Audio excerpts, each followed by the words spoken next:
Secret সার্ভিসের যত লোকজন ছিল, আপনার ন্যাশনাল গার্ডের যত লোকজন ছিল, তারপরে আপনার আইসে ইমিগ্রেশন অ্যান্ড কাস্টম এনফোর্সমেন্টের যত লোকজন ছিল, সবাই কুত্তার মতো লেলিয়ে দিয়েছেন আপনি বিভিন্ন সিটি দিবেন ফ্লোরিডে। তো আমি একজন আমেরিকার সিটিজেন ভাই, আমারও রাতে মাঝে মধ্যে ঘুমাই না, কখন কোন সময় এসে বিয়ের লোকজন ঘরের নক করে, আইসের লোকজন এসে ঘরের নক করে, আইসা উঠাও ওরা বাচ্চা কাচ্চা সব উঠায় লয়ে যাও, কি হয়েছে ইমিগ্রেন্ট হয়েছে ভাই। তখন তো আমি দেখাবো ভাই আমার পাসপোর্ট টাসপোর্ট, দৌড় বিয়ে পাসপোর্ট টাসপোর্ট আইন কানুন চেঞ্জ হয়ে গেছে, চলো গাঠি পুস্কা বান্ধো, পাসপোর্ট থাকা তার সুবিধা হয়েছে, তোমার জানতে পারছে তুমি কোন দেশে না করে। উল্টা আমার বলবো পাসপোর্ট দেখাতে সুবিধা হয়েছে, আমেরিকার পাসপোর্ট তো তোমার কাছে ভালো কথা, পাসপোর্টের ভিতরে তোমার কোন দেশে জন্ম নিয়েছে সে দেশের নামও লেখা, এটা আমাদের জন্য সুবিধা হয়েছে, তোমাকে পাঠাইতে পারো আরো তাড়াতাড়ি, তোমার আরো পাঠাইতে পারো তাড়াতাড়ি, সমস্যা হবে না। তা কি হয়েছে ভাই, আইন কানুন চেঞ্জ হয়ে গেছে, চলো তো আগে, বাকিটা ডোনাল্ড ট্রাম্পের লগে বুঝবে, আগে তো ভাই দেশে পাঠাই দো, পরে তো কাহিনি। আবারও বলতেছে সে বৈধ আর অবৈধ কাজ তো করে, আমেরিকার জন্যই তো করে, আমেরিকারই তো উপকার হয় এতে। এই এরা কিন্তু গিয়া ভাই এই আগুন টাগুন লাগায় না, এরা গিয়ে স্কুলে কোনো শুটিং টুটিং করে না, এরা গিয়ে কোনো ক্রাইম, বড় ধরনের ক্রাইম মাঝে মধ্যে 2-4টা ঘটনা হয়তো ঘটতে পারে, তাও 2, 4, 5, 10 বছর পরে। আর এই যে খোদ আমেরিকা যারা জন্ম নেওয়া, এই কাহিনীগুলো প্রত্যেকটা মাসে প্রত্যেকটা দিন আমেরিকার কোথাও না কোথাও কোনো না কোনো জায়গায় গিয়ে আকামগুলো করতেছে, মানুষ মারতেছে, বিভিন্ন ডিভেস্টেটিং অ্যাক্টিভিটিস চালাইতেছে গিয়া। এরাই সবাই আমেরিকায় জন্ম নেয়, আমেরিকার রক্ত তাদের শরীরে, আমেরিকার বাবা মার রক্ত তাদের শরীরে। আমরা ইমিগ্রেন্টরা কিন্তু এগুলো করি না। তো কাজী স্যার একটা কথা আপনি মনোযোগ দিয়ে শুনেন স্যার, বলছেন এই যে আমরা ইমিগ্রেন্টরা আছেন আমরা কিন্তু খারাপ না, আমরা তো খারাপ না। এই যে প্যালেসাইড হিলের যে ঘটনা আছে, এই ঘটনার সাথে ওই ঘটনা যদি একটু গভীরভাবে ভেবে দেখেন যে এই ঘটনা কি ঘটছে, কারা ঘটেছে, কে কি করছে, কি ভয়ঙ্কর একটা ঘটনা ঘটেছে, একটা সিটি আগুনতে জ্বালা বালাইছে, চারটিখানি কথা ক্যালিফোর্নিয়ার মতো, যেটা সে আমেরিকারই ছিল। তো কাজে আপনি যে আমাদের ইমিগ্রেন্টদেরকে ঘৃণা করেন, এটা ঠিক না স্যার, বুঝছেন, এটা ঠিক না। আমরা ইমিগ্রেন্টটা খারাপ না, আমরা ওই যে প্রথমেই বললাম আমরা 2টা ডাল ভাত খেয়ে খাওয়ার আশায় আমরা আমেরিকাতে আসছি, আমাদের আর কোনো চাওয়া পাওয়ার কিছু নাই, আমাদের আর চাওয়া পাওয়ার কিছু নাই, বুঝছেন। আমরা এইসব ক্রাইম ট্রাইমের সাথে নাই, বরঞ্চ আমেরিকা হলো আমাদের মতো ইমিগ্রেন্টদের হাতেই হলো নিরাপদ। এই যে আর আমেরিকাতে জন্ম নেওয়া যেসব প্লাপান আছে এদের হাতেই হলো অনিরাপদ।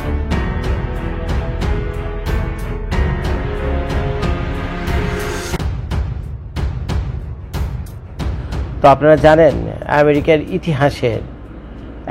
ইতিহাসে ভয়ঙ্কর একটা ঘটনা ঘটেছিল এই বছরই জানুয়ারি মাসে, এবং সেটা কি আগুন লেগে গেছিল, আমেরিকাতে আগুন লেগে গেছিল। তো সে আমেরিকার যে ক্যালিফোর্নিয়া যে স্টেটটা রয়েছে, আমেরিকার 50টা স্টেটসের ভিতরে একটা স্টেট হলো ক্যালিফোর্নিয়া। ওই ক্যালিফোর্নিয়া স্টেটের যেখানে আগুনটা লেগেছিল সেই জায়গাটার নাম ছিল লকম্যান, আর যে সিটিটার ভিতরে আগুন লেগেছিল ছোট্ট একটা এলাকার নাম হলো প্যালেসাইড হিল। এই প্যালেসাইড হলো আমেরিকার যত নামি দামি অ্যাক্টর অ্যাক্ট্রেসরা রয়েছেন, প্লাস মিলিয়নিয়ার রয়েছেন, তো তারা তাদের বাড়িঘর হলো ওইখানে। ইভেন আমাদের ইন্ডিয়ার অনেক নায়ক নায়িকা রয়েছে, তাদের বাড়িঘর এইখানে। তার একটু হলো তো প্রিয়াঙ্কা চোপড়া, নাম শুনছে তো, বলিউডের নায়িকা প্রিয়াঙ্কা চোপড়া। আরেকটু হলো বলে প্রিয়াঙ্কা চোপড়ার বাড়িতেও আগুন লেগে যেত। প্রিয়াঙ্কা চোপড়ার কয়েকটা স্ট্যাটাসও আপনারা সেই মুহূর্তে ভাইরাল হয়েছিল যে তার বাড়ির আশেপাশে আগুন চলতেছে। তো এখন আপনারা খেয়াল করে দেখেন, তো সেই সময় যে নিউজগুলো হয়েছিল এই ক্রিসমাস না, নিউ ইয়ার ইভে গিয়া অর্থাৎ জানুয়ারি মাসের 1 তারিখে সকালে বুঝছেন, সকাল 7টা-8টা হবে সম্ভবত, এই টাইমে এই আগুনটা লাগে। তো এখন আগুন লাগে, তো এখন আগুন দেওয়ার মালিকও আল্লাহ, আগুন নিভানোর মালিকও আল্লাহ, যেটা আমরা মুসলমান হিসেবে বিশ্বাস করি। তো এখন ওরা তো আর মুসলমান না, ওরা হলো খ্রিস্টান, তো তারা তো নিশ্চয়ই তাদের যিশুকে বিশ্বাস করে যে আগুন লাগাইছে যিশু, আগুন নিভানোর দায়িত্বও যিশু। তো এরকম বইলা চালাই দিছে, মাসের পর মাস চলে গেছে। তো পরে কাহিনী বের হয়েছে 9 মাস পরে জানুয়ারি মাসে আগুন লাগছে, এখন এলো 9 মাস 10 মাস চলতেছে। তো 9 মাস পরে এটার কাহিনী বের হয়েছে, এই আগুন আসলে যিশুও লাগায়নি, আমাদের যা মহান আল্লাহ রাব্বুল আলামিন আছেন সেও লাগাননি। কারণ আমরা মুসলমান তো বিশ্বাস করি আগুন লাগানো মানে ভালো মন্দর মালিক হলো আল্লাহ। তাহলে আগুন যদি লাগায় তাহলে কে লাগাইছে? আল্লাহই লাগাইছে, আর নাহলে যিশু লাগাইছে। আর আগুন নেভানোর মালিকও আল্লাহ বা যিশু, যে যার ধর্মের যারা নাকি শীর্ষ পদে রয়েছেন, তো তাদেরই দায়িত্বটা গিয়ে পড়ে। যারা কিনা ধার্মিক তারা এটি বিশ্বাস করে, আমি ওইটা বিশ্বাস করি। তো পরে দেখা গেল যে না, এই আগুন আসলে আমাদের মহান আল্লাহ রাব্বুল আলামিন সেও লাগায়নি এবং যিশু উনিও লাগায়নি। লাগাইছে ওই যে পিছনে যে ছেলেটাকে দেখতে পাচ্ছেন, অল্প বয়সী একটা ছেলে, 29 বছর বয়স মাত্র, ছেলেটার বয়স মাত্র 29 বছর বয়স। এই ছেলেটা গিয়ে আগুন লাগাইছে, সেই ছেলেটা গিয়ে আগুন লাগাইছে। তো লকম্যান যে স্পেসিফিক যে জায়গাটা ছিল, এখন ক্যালিফোর্নিয়াতে একটা মানে হিল এরিয়া, একটা মাউন্টেন এরিয়া। তো আমেরিকাতে কি হয়, বিভিন্ন মাউন্টেন এরিয়ার ভিতর না পায়ে হাঁটার পথ রাখে মাইলের পর মাইল, এবং সেখান থেকে হেঁটে হেঁটে আপনারা বিভিন্ন প্রাকৃতিক সৌন্দর্য, পশু পাখি, ফুল ফল, পাখি, ঝর্ণা, নদী, এগুলো আপনারা ফিল করতে পারবেন, এনজয় করতে পারবেন, নেচারকে খুব কাছ থেকে এনজয় করতে পারবেন। এইভাবে এই পাহাড়ের ভিতর দিয়ে এই ট্রেলগুলো ডিজাইন করা। বাংলাদেশে আপনারা এগুলো শুনেননি, বাংলাদেশে এগুলো নাইও। যদি কোনোদিন আমেরিকাতে আসেন, প্রত্যেকটা স্টেটে অসংখ্য ট্রেল পাবেন। আমি গেছি ভাই, বুঝছেন, আমি গেছি, ও বাচ্চা কাছে না, মাইলের পর মাইলে হাঁটতে হয়, বুঝছেন। খুব মজা পাবেন, খুব মজা পাবেন, মনে হবে যেন একেবারে প্রকৃতির বুকের ভিতরে ঢুকে গেছেন। আপনি প্রকৃতির বুকের ভিতরে ঢুকে গেছেন, কোথাও আশেপাশে কোনো বাড়িঘর নাই, কোনো গাড়ির হর্ন নাই, কিচ্ছু নাই, বুঝছেন। একেবারে প্রকৃতির ভিতর দেয়া, গাছপালা, গহীন জঙ্গলের ভিতর দেয়া, তারপরে ওই যে নদী ঝর্ণার পাড় দেয়া, পাহাড়ের উপর দেয়া, কিনার দেয়া, পাশ দেয়া, নিচ দেয়া, আপনারা হেঁটে হেঁটে আগে যাবেন। তো যারা এগুলো পছন্দ করে, ভালোবাসে, তো তারা এই ট্রেলগুলোতে হাঁটে। তো এটা খুব জনপ্রিয় আমেরিকাতে। তো সে কি করছে, এই 29 বছর বয়সে এই পাগলা, 29 বছর বয়সে এই পাগলা, সে একজন উবার ড্রাইভার। এবং খাঁটি আমেরিকান নাগরিক, উবার ড্রাইভার এবং খাঁটি আমেরিকান নাগরিক। সে কি করছে, ভোরবেলায় কোনো এক প্যাসেঞ্জারকে সে ওই প্যালেসাইড হিলের আশেপাশে গিয়া কোনো এক জায়গায় নামাই দিয়েছে প্যাসেঞ্জারকে। ভালো কথা, প্যাসেঞ্জার নামাই দিয়েছে, তো যা, তত কাম কাজ আছে, তুই উবার চালা যা, আর যদি টায়ার্ড থাকো তো বাইক গিয়ে ঘুমা, বেটা, তত গার্লফ্রেন্ড আছে, বাইক গিয়ে ঘুমা, আকাম করার দরকার ঠিকই। কি কাহিনী করছে আমি পরে বলতে আপনাদেরকে। সেই প্যাসেঞ্জার নামায় দিয়ে তার কাছে মনে হয়েছে যে প্যালেসাইড হিলের পাশের আরেকটা লেখা আছে, নাম হলো লকম্যান। তো সে বলছে যে লকম্যানের ওইখানে যাই। সে গেছে লকম্যানের এখানে। তার ভিতরে যে বদনিয়ত রয়েছে সেটা তো ভাই কেউ জানে না, এর ভিতরে যে বদনিয়ত রয়েছে এটা ভাই কেউ জানে না। সে একলা গেছে, সে তার গাড়ি নিয়ে সে লকম্যান হিলে গেছে।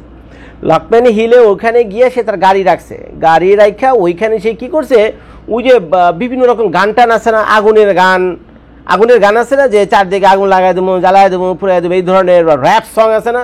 তো বয়ে সে তার আইফোনের ভিতরে ওই আগুন লাগাই দেবো, জ্বালাই দেবো, গার্লফ্রেন্ড না পেলে, প্রেমিকারে না পেলে। তবে গান টান তো আছে নাকি, আছে, বাংলাদেশেও আছে, বাংলাদেশের সিঙ্গারও গায়ে মাঝে মধ্যে শুনি। তো এরকম একটা ইংলিশ র্যাপ সং সে বসে ওখানে শুনছে। তো ভালো কথা, শোন, তোর মন চাইছে এরকম আগুন লাগাও, জ্বালাও, পুরো একটা র্যাপ সং শুনতে মন চাইছে, শুন, সমস্যা নাই, সারাদিন লাগাই, শোন, বাড়ি যা বেড়া, তুই তো টায়ার্ড, সারা রাত উবার চালাইছ। টাগানোর পরে কি করছে, সে কি করছে, ওই জঙ্গলের ভিতরে ঢুকে গাড়ির ভিতরে মানে পেট্রোল নিয়ে এসেছিল, বুঝছেন। আর ওই তখন তো খুব ড্রাই সিজন না, উইন্টার না, একেবারে ড্রাই। পেট্রোল দিয়ে সামান্য একটু এলাকার ভিতরে দিয়েছে, আগুন লাগায়, পেট্রোল দিয়ে আগুন লাগায়, তারপরে জঙ্গলের ভিতরে কয়েকটা গাছের ভিতরে আগুন লাগায়, সে গাড়ির ভিতরে বসে আবার সে তার ওই র্যাপ সং ছাড়ছে, যে গার্লফ্রেন্ডে না পেলে, প্রেমিকারে না পেলে, জ্বালায় ফেলামো, পুড়ে ফেলামো, মেরে ফেলামো, শহর পুরায় ফেলাবি, তো গানটার আছে না। তো এইগুলো আবার ওই গানটাই শুনছে। তো দেখলাম ওই নিউজে সেই গানের একটা অংশ দিয়েছে। তো কপিরাইটের গান আমি দিতে পারলাম না। তো আপনারা যারা এই বিস্তারিত জানতে চান, তো সেখানে গিয়ে দেখে নিন। তো শুনছে সে গান, শুইনা টুইনা, তারপরে কি করছে, হঠাৎ করে তার মনে হয়েছে, খিরে আমি কি করলাম, আগুন তো লেগে গেছে গা। এবং চারদিকে বাতাস, পাহাড়ের উপরে কিন্তু প্রচণ্ড বাতাস থাকে, তো এখন চারদিকে যে বাতাস, পাগলা হাওয়া বলি না আমরা, পাগলা হাওয়া চতুর্দিক দিতেছে, পাগলা হাওয়া ইতেছে, একেবারে বাউলা বাতাস যেটাকে বলে। আয়সা তো আগুন লইয়া খেলাধুলা শুরু করে দিছে, আগুন এদিক যে মারে, উত্তর দিকে নিয়ে যায়, দক্ষিণ দিকে নিয়ে যায়, পশ্চিম দিকে, বাতাস যেখানে তাইতেছে, বাউলা বাতাস মিয়া লাগে গেছে। তখন এক গাছ থেকে আরেক গাছ, আরেক গাছ থেকে আরেক গাছ, ওই 5টা থেকে 10টা, 10টা থেকে 20টা, 20টা থেকে 1000, 1000 থেকে 5000, 5000 থেকে 10,000, বুঝছেন, দাও করে আগুন লেগে গেছে। ওই ছ্যামড়াই বসে, এই যে এই ছ্যামড়াটা দেখতে পাচ্ছেন, 29 বছর বয়সী, সে আবার থাকিল ফ্লোরিডাতে, এবং আমিও থাকি এবং একই স্টেটে। আমি যেখানে বসে রয়েছি, এখান থেকে অরল্যান্ডো হলো কত দূরে, এখান থেকে অরল্যান্ডো হলো প্রায় 3 ঘন্টা দূরে আমাদের এখান থেকে। আমি যেখানে বসে রয়েছি এখান থেকে অরল্যান্ডো 3 ঘন্টা দূরে। তো সে তাকে অরল্যান্ডো থেকে অ্যারেস্ট করে নিয়েছে 9 মাস পরে। তো যাই হোক, অ্যারেস্ট করার কাহিনীটা আমি একটু পরে আমি আপনাদেরকে বলছি। তো সে কি করছে, সে আবার 911-এ কল দিছে। 911-এ কল দিয়ে কইছে যে এখানে জঙ্গলে আগুন লেগে গেছে, আহো বাঁচাও বাঁচাও বাঁচাও, আগুন নিবাও। তো 911-এ কলে ফায়ার সার্ভিসের লোকজন এসে দেখছে যে কঠিন অবস্থা। সে কি করছে, ওদিকে পলাই গেছে 911-এ কল করে। আচ্ছা ভালো কথা, পলাই গেছে জায়গা। ওইখান থেকে গিয়ে আবার কিছুক্ষণ পর আবার ওই লকম্যান হিলে আসছে, আইসা ওইখানে বসে দূর থেকে দেখতেছে যে আগুন ঠিকঠাক মতো লাগছে কিনা। এখন পুলিশ বলতেছে এগুলো যে সে আবার ওইখানে আসছে, কারণ তার ফোনের ট্র্যাকিং ধরে, জিপিএস লোকেশন ধরে পুলিশ এগুলো বের করছে। তো যখন ভয় আগুন টাগুন লেগে গেছে, তখন তো ছাড়া তো আর কিছুক্ষণ ওইখানে থেকে আবারও গান বাজনা শুনছে, শুইনা লগে লগে ওখান থেকে গেছে। এবং পরবর্তীতে সে শুধু ক্যালিফোর্নিয়া স্টেটই না, ক্যালিফোর্নিয়া স্টেট ছাড়া ওই ফ্লোরিডাতে এই আশ্রয় নিয়েছে, অরল্যান্ডোর কোনো এক জায়গায় গিয়ে লুকিয়েছিল, এবং বেশ ভালোই তার দিনকাল চলছিল, বুঝছেন। তো এখন এই যে মনে করেন 1 তারিখের আগুন প্রায় নিভতে প্রায় 2টা সপ্তাহ সময় লাগছে, এবং এই প্যালিসাইডের হিলের আগুন সারা পৃথিবীর এমন কোনো দেশ নাই, এমন কোনো মানুষ নাই আমেরিকার এই নির্মম ঘটনা, আমেরিকার এই আগুনের ঘটনা জানে না। বাংলাদেশের পত্রপত্রিকা প্রতিদিন আপনার নিউজ দেখছেন, জানুয়ারি মাসের কথা বলতেছে। আপনারা বলছিলেন না শয়তানের আগুন, ওই অনেকে পত্রপত্রিকা নিউজ করেছিল এই আগুন লাগাইছিল শয়তান, আপনাদের মনে আছে কিনা জানি না। এবং 7 থেকে 8 হাজার বাড়িঘর, 7 থেকে 8 হাজার বাড়িঘর, এক একটা বাড়ির ভ্যালু $1 মিলিয়ন উপরে। 7 থেকে 8 হাজার বাড়ি মাটির সাথে মিশে গেছে। আর আমেরিকার বাড়িগুলোর বৈশিষ্ট্য হলো এগুলো সব বেশিরভাগগুলো কাঠের তৈরি। বাংলাদেশে যেমন ইট সিমেন্ট দিয়ে তৈরি করে না, আমেরিকার বাড়িঘরের স্ট্রাকচার এরকম না। তো কোনো একদিন সময় সুযোগগুলো আমি বাড়ির ভিতরে বাড়ি বানানোর সময় যে কঙ্কালটা থাকে না, স্ট্রাকচারটা, ওইটা আমি আপনাদেরকে দেখান, দেখলে বুঝবেন যে পুরাই কাঠের তৈরি, অথচ এগুলো $1 মিলিয়ন বাড়ি। ইট সিমেন্টের ব্যবহার এই দেশে খুব কম। তো যার ফলে ধুমায় এগুলো পড়ছে, মানুষ মারা গেছে প্রায় 12 জনের মতো। তো প্রথম 7 দিন 14 দিনের ভিতরে যখন আগুন নিবানো হয়, তো প্রথম 7 দিনের ভিতরে ওই যে ফায়ার ডিপার্টমেন্টের লোকজন, তারপরে বিভিন্ন সিক্রেট এজেন্সির লোকজন আছে, তো তারা গবেষণা করে বের করছে যে না, আগুনটা যেখান থেকে সূত্রপাত হয়েছে সেখানে আগুনটা লাগানো হয়েছে, কারণ তারা সেখানে পেট্রোলের চিহ্ন পাইছে। সেখানে তারা কি পাইছে, পেট্রোলের চিহ্ন পাইছে। তো পেট্রোল আসলো কোথেকে? পেট্রোল তো আর ওই শয়তানে নিয়ে আসেনি সাথে করে, শয়তান লাগালে তেমনি ফু দিয়ে আগুনটা লাগাই দিতে পারে, শয়তানের তো পেট্রোলের দরকার হয় না, তাই না? তো যাই হোক, পেট্রোল যেহেতু এখানে আসছে, তার মানে কেউ এইখানে পেট্রোল দিয়ে এসে আগুনটা লাগাইছে, আর তারে তো খুঁজতে হবে। তো সেই অনুসন্ধান করতে ইনভেস্টিগেশন করতে গিয়ে, পার্সুট করতে গিয়ে এই ঝামেলারে খুঁজে পাইছে। এবং এই ছাড়ার যে মোবাইল সেলফোন ছিল, সেই মোবাইল সেলফোন সিস্টিস কইরা সে কখন কোথায় ছিল, কিভাবে ছিল, কি গান শুনছে, আগুন লাগার দিন ঘটনা কি ঘটছে, তার কি অবস্থা। তারপরে সে কি করছে, আবার চ্যাট জিপিটিতে গিয়া বার্নিং ফরেস্ট, চ্যাট জিপিটিতে গিয়ে বার্নিং ফরেস্টের গিয়ে আমরা করি না যে বার্নিং ফরেস্টের সার্চটা, যে বার্নিং ফরেস্ট দেখতে কেমন কীরকম হয়, তো এরকম সার্চটা দিলে ওই চ্যাট জিপিটি বিভিন্ন ছবি টবি দেয় না, এআই দিয়ে জেনারেটেড করে ছবি টবি দেখে না। তো সে কী করছে, এইসব ছবি টবিও আবার তার সেলফোনের ভিতরে ডাউনলোড করছে চ্যাট জিপিটি থেকে নিয়ে, তারপরে ফেসবুকের পেজে পুজে গিয়ে বিভিন্ন জায়গায় সেগুলো শেয়ার করে সে আগুন সংক্রান্ত নানান কিচ্ছা কাহিনীও লিখছে।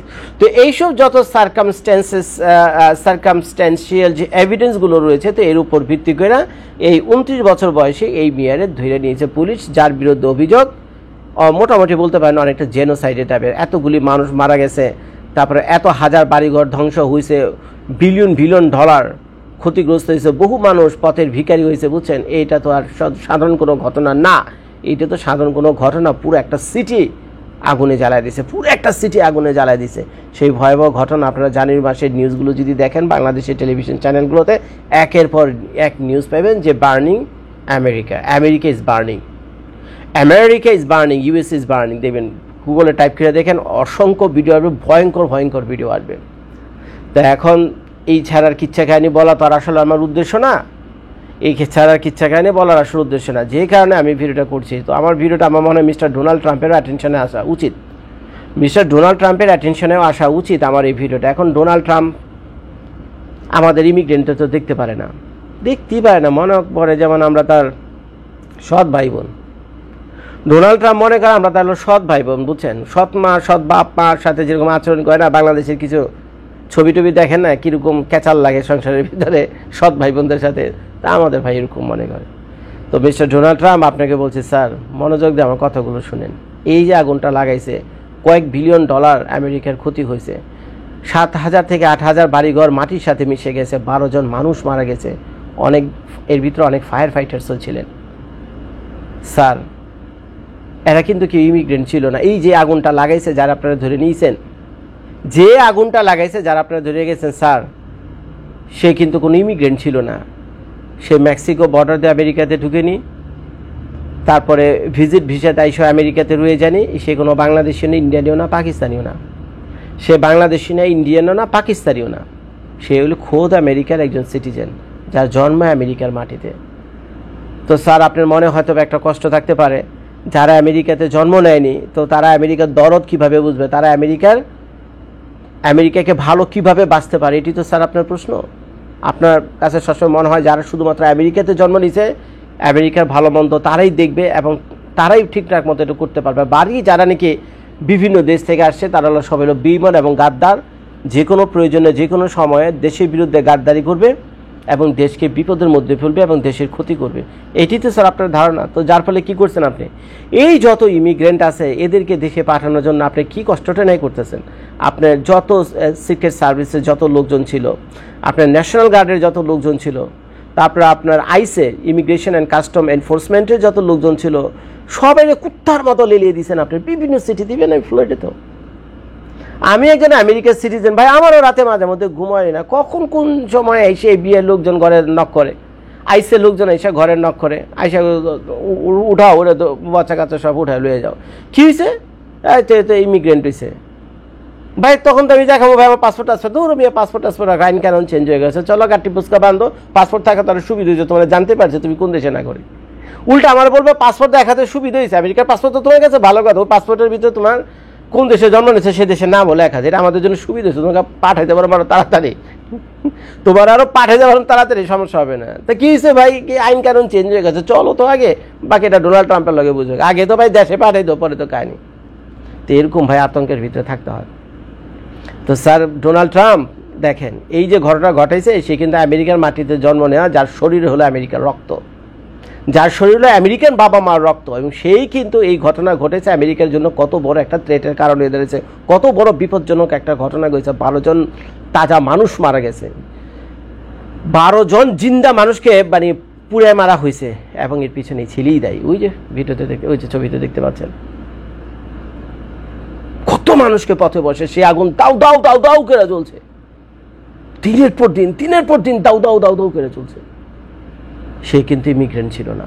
আজকে দেখেন, আমরা যারা ইমিগ্রেন্টরা আছে, বৈধ এর অবৈধ, হয়তো ধরে নিলাম কথার খাতিরে আমি তো বৈধ, বহু অবৈধ আছে, কিন্তু খেয়াল করে দেখেন অবৈধ আর বৈধ যারাই হোক, যারা কিনা আমেরিকার নাগরিক, যারা কিনা আমেরিকাতে বৈধভাবে থাকুক আর অবৈধ থাকে, তাদের সবারই পরিচয় ইমিগ্রেন্ট। এখন লিগেল হোক আর লিগেল হোক আর ইলিগেল, সবাই তো ইমিগ্রেন্ট। আপনার এই ইমিগ্রেন্টরা, এই নিরীহ, আমরা দুইটা পয়সার জন্য, একটু পেটে ভাতে খায়া বাঁচার জন্য, কারণ আমাদের দেশের রাজনীতিবিদরা তো আমাদের হোকা মেরা দিয়েছে, বুঝছেন, আমগো তো সেই দেশে ভাত হয়নি, বুঝছেন। বাংলাদেশে থাকলে আমাকে কি করতে হইতো, মাস্তান হইতে হইলো। বাংলাদেশে থাকলে আমাকে নির্ঘাত মাস্তান হইতে হইতো, আর নিলে ভিক্ষা করে খাইতে হইতো, আর নিলে মানুষের লাথি উষ্টা খায় জীবনযাপন করতে হইতো দিনের পর দিন। কারণ কোথায় মেধার কোথায়, কোনো মূল্যায়ন টুল্যায়ন তো নাই। তো যার ফলে যারা একটু সুযোগ পাইছে, এই যে আপনাদের পশ্চিমা দেশে আসে, 2টা ডাল ভাত খাই আমরা কোনো মতে বেঁচে আছি ভাই। আমরা সকালে কাজে যাই, বিকেলে কাজ থেকে আসি, বউ বাচ্চা কাচ্চা ফ্যামিলি টেক কেয়ার করি, এবং আমেরিকার জন্য একটা বিরাট ভূমিকা আমরা রাখি, নীরবে কাজ করে যেতেছি। আবারও বলতেছে, সে বৈধ আর অবৈধ কাজ তো করে, আমেরিকার জন্যই তো করে, আমেরিকারই তো উপকার হয় এতে। এই এরা কিন্তু গিয়া ভাই এই আগুন টাগুন লাগায় না, এরা গিয়ে স্কুলে কোনো শুটিং টুটিং করে না, এরা গিয়ে কোনো ক্রাইম, বড় ধরনের ক্রাইম, মাঝে মধ্যে 2-4টা ঘটনা হয়তো ঘটতে পারে, তাও 2, 4, 5, 10 বছর পরে। আর এই যে খোদ আমেরিকা যারা জন্ম নেওয়া, এই কাহিনীগুলো প্রত্যেকটা মাসে, প্রত্যেকটা দিন আমেরিকার কোথাও না কোথাও, কোনো না কোনো জায়গায় গিয়ে আকামগুলো করতেছে, মানুষ মারতেছে, বিভিন্ন ডিভেস্টেটিং অ্যাক্টিভিটিস চালাইতেছে গিয়া। এরাই সবাই আমেরিকায় জন্ম নেয়, আমেরিকার রক্ত তাদের শরীরে, আমেরিকার বাবা মার রক্ত তাদের শরীরে। আমরা ইমিগ্রেন্টরা কিন্তু এগুলো করি না। তো কাজী স্যার, একটা কথা আপনি মনোযোগ দিয়ে শুনেন স্যার, বলছেন এই যে আমরা ইমিগ্রেন্টরা আছেন, আমরা কিন্তু খারাপ না, আমরা তো খারাপ না। এই যে প্যালেস্টাইন হিলে যে ঘটনা আছে, এই ঘটনার সাথে ওই ঘটনা যদি একটু গভীরভাবে ভেবে দেখেন যে এই ঘটনা কি ঘটছে, কারা ঘটেছে, কে কী করছে, কি ভয়ঙ্কর একটা ঘটনা ঘটেছে। একটা সিটি আগুনতে জ্বালা ফেলাইছে, 4টি কথা, ক্যালিফোর্নিয়ার মতো, যেটা সে আমেরিকারই ছিল। তো কাজে আপনি যে আমাদের ইমিগ্রেন্টদেরকে ঘৃণা করেন, এটা ঠিক না স্যার, বুঝছেন, এটা ঠিক না। আমরা ইমিগ্রেন্টটা খারাপ না, আমরা ওই যে প্রথমেই বললাম, আমরা 2টা ডাল ভাত খেয়ে খাওয়ার আশায় আমরা আমেরিকাতে আসছি। আমাদের আর কোনো চাওয়া পাওয়ার কিছু নাই, আমাদের আর চাওয়া পাওয়ার কিছু নাই, বুঝছেন। আমরা এইসব ক্রাইম টাইমের সাথে নাই, বরঞ্চ আমেরিকা হলো আমাদের মতো ইমিগ্রেন্টের হাতেই হলো নিরাপদ। এই যে আর আমেরিকাতে জন্ম নেওয়া যেসব প্লাপান আছে এদের হাতেই হলো অনিরাপদ।